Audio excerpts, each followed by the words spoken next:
When you are part of the neo-Nazi movement, and you stand up in the morning when you drink your first tea, and you hate all day, and you listen to music and you hang around with comrades who all hate. Hate is just part of your life every second.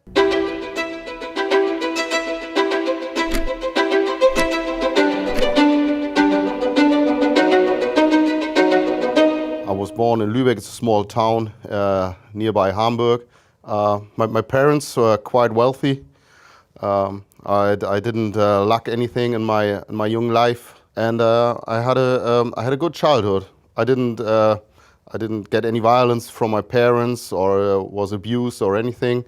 And yeah, going to school and everything was running very fine. Till my father decided that we're moving from Lübeck, that we're moving up to Newcastle.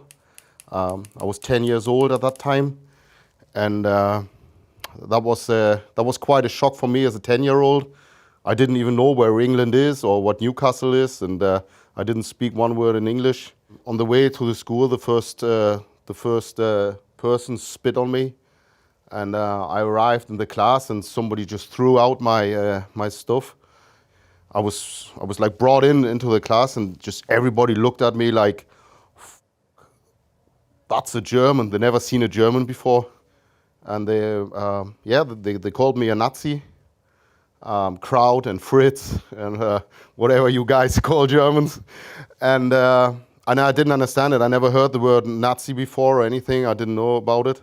My parents picked me up from school, and I was crying. I said, I want to go back to Germany. I hate it here. I don't understand anybody. I don't have any friends. That's the first time in my life that I was feeling being alone. But I started to learn English. I had no choice. After maybe 6 months, I could speak English better than now. Yeah, I forgot a lot now. And it took a long time to show I'm not a Nazi. We didn't know. My parents are not neo-Nazis or anything. But it took like 1 year for the first person to come to my house. I didn't speak German anymore. I only spoke English, and yeah, I was now 14 years old. We stayed like for 4 years, and then my parents decided to go back to Germany. This time I just didn't cry just anymore. I was very angry and very violent, like throwing doors and just shouting at my parents, I want to stay in Newcastle. Yeah, I was very proud. I was called the German Geordie in Newcastle, and I was very proud of it. And yeah, but I had no choice. 14 years old, I had to move back with my parents. How did you kind of first make contact with the neo-Nazi groups? I'm now 15 and a half years old, and I was just an angry lad, just starting to hate everything. Like, I hated school, I hated society, and we came to music, to angry music. It's racial white power music, and these people, they sing about about a lot of people. They hate everybody, like Jewish people, Muslims, like gay people, like every Democrat, like police and justice, and every Democrat, and they hate everybody in the music. Yeah, they can sing about everybody. I had the feeling they're talking directly to me and saying, Philip, remember, you belong to the best people in the world. You are an Aryan. You belong to the 1 or 2% on this earth who are the best people in the world. You should be ruling this world. It's about white power. It's about saving your race. And it's when you come to us, you will become part of our big family. Yeah, we are the good ones. We are fighting for Europe. And this music was the first time in 2 years at that point who said to me, I'm a good person. Yeah, my parents forgot to say this to me. School forgot to say this to me, and this white power music did this. I know this is very difficult to say, but right-wing movement works for a short time. Yeah, if it wouldn't work, it would have been disappeared. I had this anger in me, and then it just needed a sort of small light, like for me to explode. So I became very violent at school, and on the schoolyard, I found some other guys that were very angry as well. We just started to hang around, like 5, 6, 7 guys, and we didn't want to belong to society anymore. Yeah, we said, well, we don't want to be a part. We don't want to wear your clothes. We don't want to wear you whatever you wear. We don't want to listen to your music, and we don't want to be part of your society. And then some older comrades, they heard, oh, there are these young guys like hanging around, and they are in no movement. Yeah, they're just hanging around. And they said, well, just on the weekend, just come to our pub, and then we'll buy you a beer, and we'll have a barbecue. And then the politics came. Like, we first did it on a friendship basis. Just putting some ties, some loose ties, and then when you start to hang around, you say, well, you take that music, you listen to that. Here's a T-shirt. Here's like, or next weekend we're traveling to Berlin. There's something from our right-wing party. For a short time, they gave us the feeling of seeing us. I don't know how you say it in English. Like, all right, I see you guys. You are angry. You can be part of us, of our movement. I wanted to believe, and I was scared as a 16 or 17-year-old to talk against the older comrades. Yeah, I wanted to be part of their family and their group, and that was all I had at that time. A big role played at that time that were neo-Nazi concerts, just like meeting up with 500 or 1,000 people, just like Sig Heiling in the concert, and that sort of gives you a feeling you're ultra strong, like hanging around with 1,000 lads and just hating and just shouting at this music. You think you're unbeatable. Yeah, you think you're very important, and that was the thing that worked very well at this point. I don't know how to say it in English, but even the evil can have charisma. Yeah, it is, and nobody is all day long evil. Yeah, they can be also a good friend, but they're still very violent and spread this hate. Obviously, you mentioned your family, and how were they reacting to this?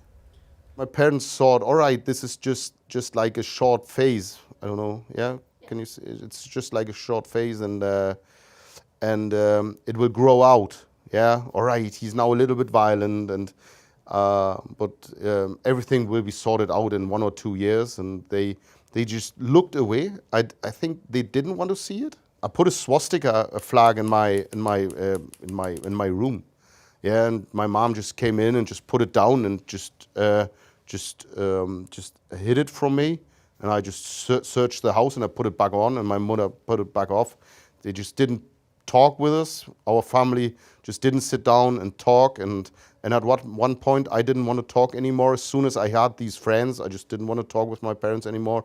As soon as they asked me something, I just said, fuck off. What kind of is expected of you if you're to join this group? It is expected from you that you visit demonstrations, that you put some power into the movement.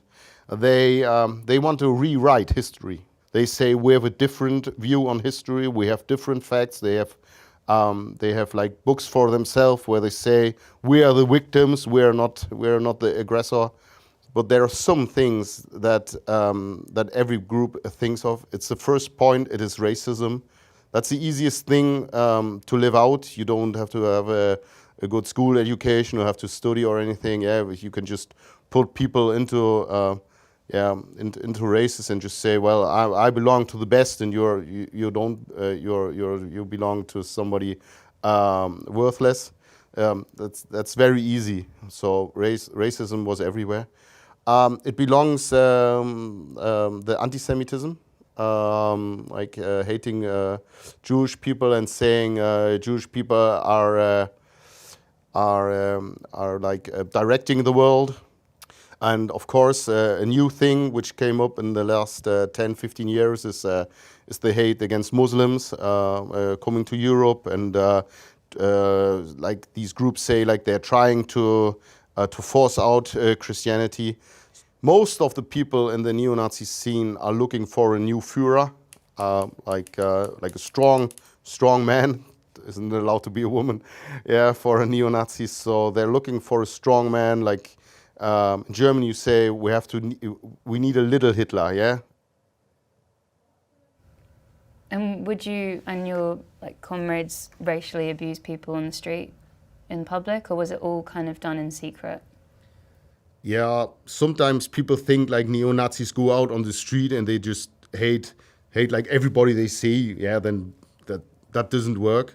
But of course, when we were as a group in Thun, then we had picked like on some guys when we were in a group, and we had shouted at them racial things and looking for a fight. That was normal life. It started for me being violent. Just it sounds maybe strange, but yeah, just fighting with fists, and yeah, just some bruises, and you get better at violence. Just like you get better when you train to ride a bicycle or go swimming, you just become better at it, and you start to organize weapons, like using a knife. And then I organized my first gun, and I was stabbed down when I was 17, just running around as well, like stabbing people. At the beginning, where I came into this group and we felt very strong, and I thought I was part of something very big. I was growing, and now the people started to fear me.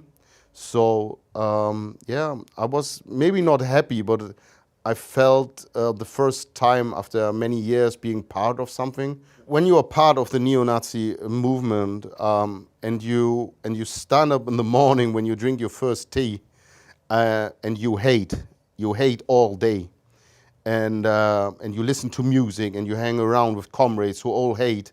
Hate is just part of your life every second. The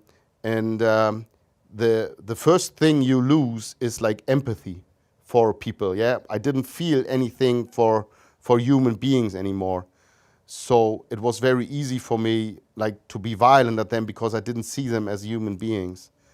And then it just got more and more, like to the point I was shooting at people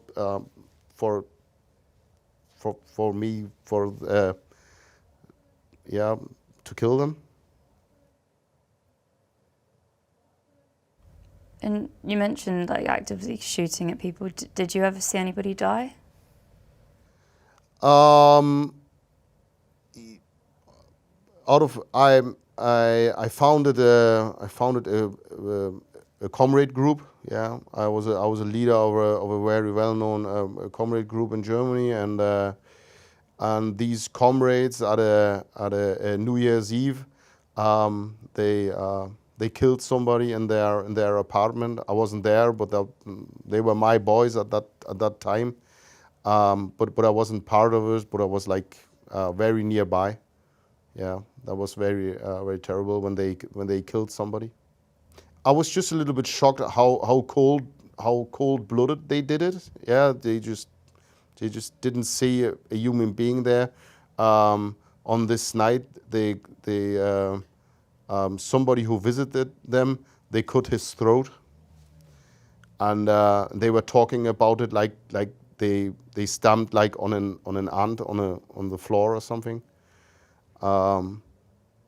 That was the first time for me to think about, is this the right movement? Yeah, are these the right people I'm hanging around with? But it still took a while to go out of that movement. But I was shocked how cold-blooded it was. Did you have any guilty conscience about what you were doing? Or? At that point, no. All the years I was in this movement, I always thought I was right. When you are in these groups, you start to lie to yourself. Yeah, you think you are the good one, but inside I knew we are the bad ones. And I lied to myself, and I thought we are doing everything right. And And all extremists say we are the victims. We only fight back. Yeah, we fight back to the police, to the democracy, and we are the victims. So yeah, I thought I was always right. Can you talk about your kind of rise through the ranks? We always prepared ourselves in the belief that one day we will arise and take over democratic structures, like taking over the council, the mayor's office, and the police stations. In order to do this on this day when we arise, we need weapons and we have to be prepared. And this was quite easy in a short time to like unite like 30, 40, 50 people really on the radical side to prepare for civil war in Germany. All the time I was active in this movement, I always bought weapons. When I was 18 or 19 years old, I bought my first Kalashnikov and a AK-47. I had many machine guns from the Second World War, which we bought from old veterans, and we bought a Panzerfaust, I don't know, like a rocket launcher, some hand grenades and everything. We just we made like deposits in the woods, yeah, like a prepper, but we also planned attacks on like I don't know, the Antifa. The anti-fascist scene, or some lefties, how we called it, I don't know. So we had fights with them, just attacking them. When we see them on the streets, we waited around corners, attacking them. So violence was part, like others go once a week, like out for dinner or something. We just planned violence. Were there any points where you were arrested during this time? Yeah, I was arrested a lot of times, of course. I had a lot of police raids at my house. I was pulled out of the, I don't know if you have like police SWAT or special forces, like they raided like my car and pulled me out with guns. And yeah, I had a lot of trouble with police, but I was arrested, and I was out on probation. I don't know, I think probation for 16 years. Can you imagine? Yeah, I had a probation next to another probation. I had like 16 years probation. I was arrested the first time when I was 33. I had my first prison time. And had you seen anyone leave the far-right movement, and if so, how were they treated for leaving?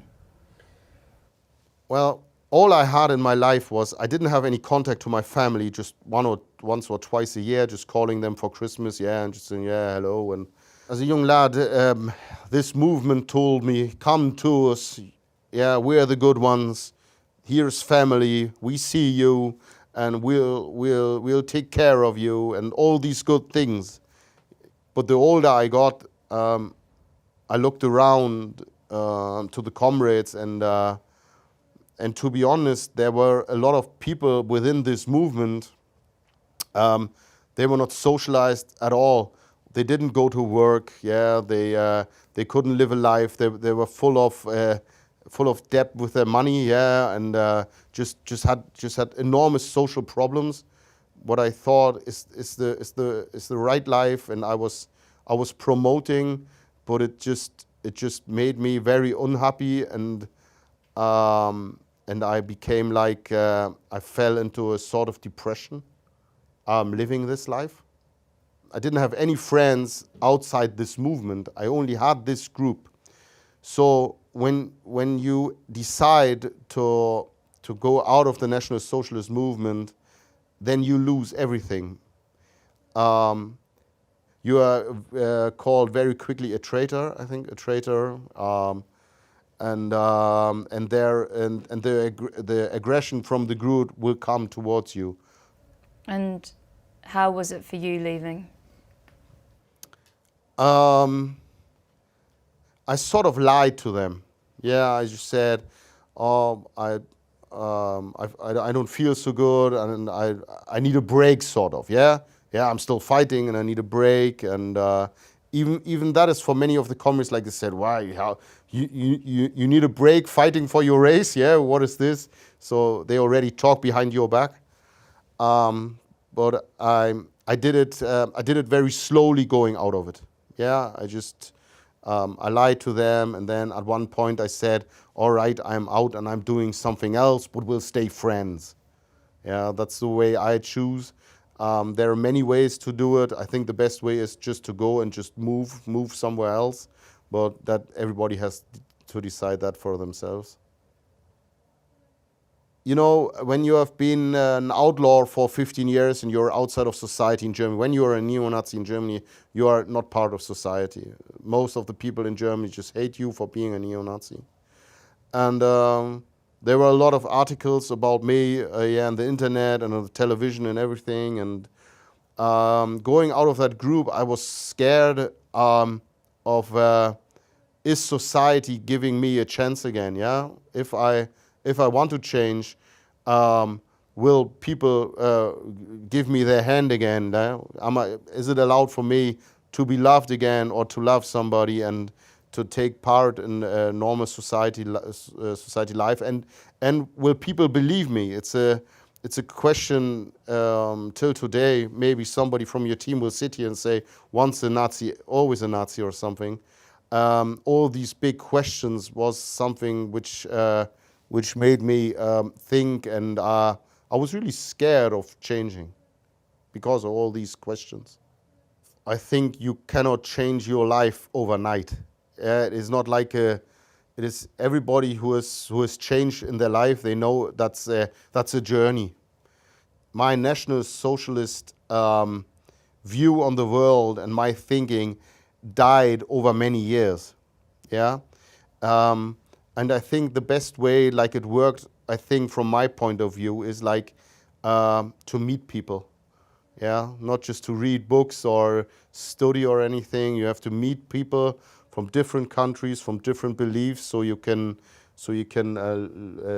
lose your racial view, your view like on the world. And I knew I needed professional help.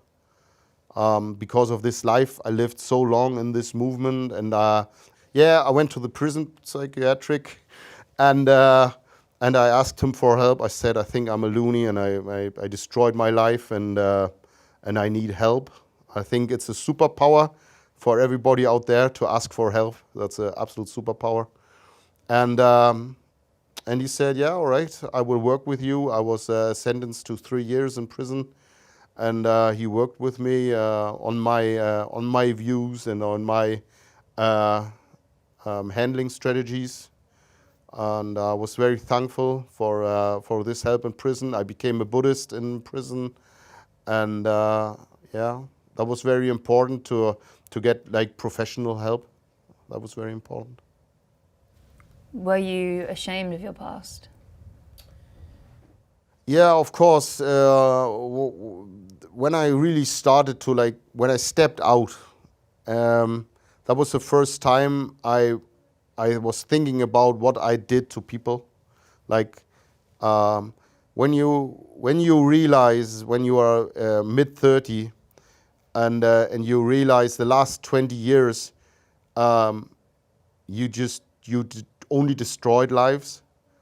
From these 20 years, there's not one person who will say, "Oh, all right, that's good that I met Philip." You just have bad influence on everything, on people and on society. Then when I was on prison and I approached this change and I wanted to change, I was so mad at myself that the first half year in prison, like I put a towel on my prison mirror because I couldn't look. I didn't want to see my face because I hated myself so much. Then in prison, I lost the first time in my life. I lost the idea of wanting to live. Like maybe it's time to die. Like thinking about committing suicide. Like that's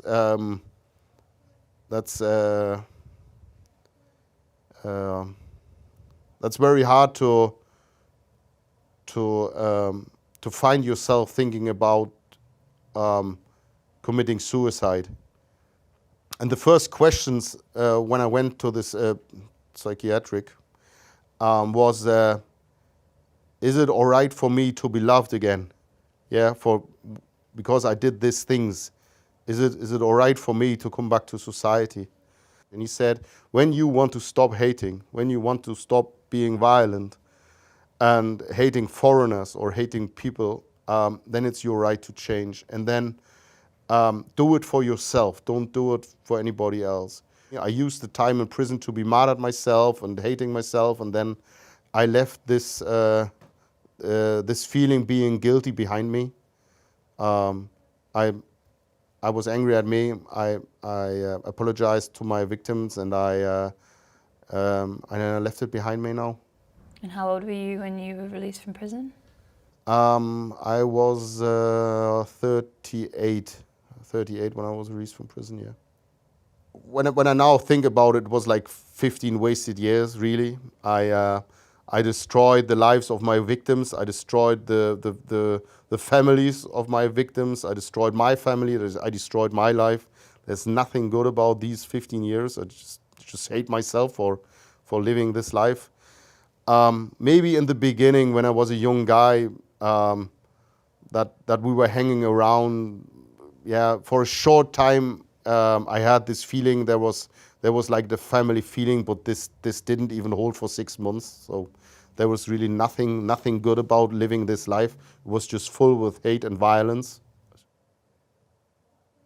From that point, how did you take the steps to rebuild your life to where you are now? Yeah, I was very thankful, and I'm still thankful for my parents and my sister and my brother-in-law who took me back into the family without any suspicion against me, and I came out of prison and I started with 0 friends. Yeah, I just didn't. I just put all the contacts away. I was not available for anybody. And I moved back to my old city, to Lübeck, and I started just with 0 friends, and then I started to talk about my life at YouTube, and I started to go out to do sports again, and I met some people, and they said, well, all right, I give you a chance, just like, and then now 6 years later, I'm going to get married this summer, and I have very good friends now around me, and I enjoy my new life to the fullest. What's the main thing you would want people to take away from hearing your story? It can happen to everybody. It is not like it's not only poor people radicalize, or people in Muslim communities, or in like worker families or everything. It can happen to everybody. It's all right to be angry. It's all right. Just not everybody fits into this one system school. There are times where you just have to be a friend. Just be there. Yeah. Just not leave anybody behind, and don't just say, all right, my kids, and just let them alone, and your problems are not so bad. Just listen to them, be aware, and just give some love. I think if I would have had this, I wouldn't have radicalized myself.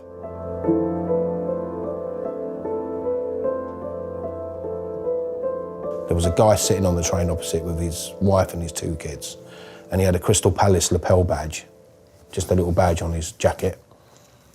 The guy saw it, he leant across and he punched the bloke squarely in the face, and then hit him 3 more times, in front of his wife and his 2 kids.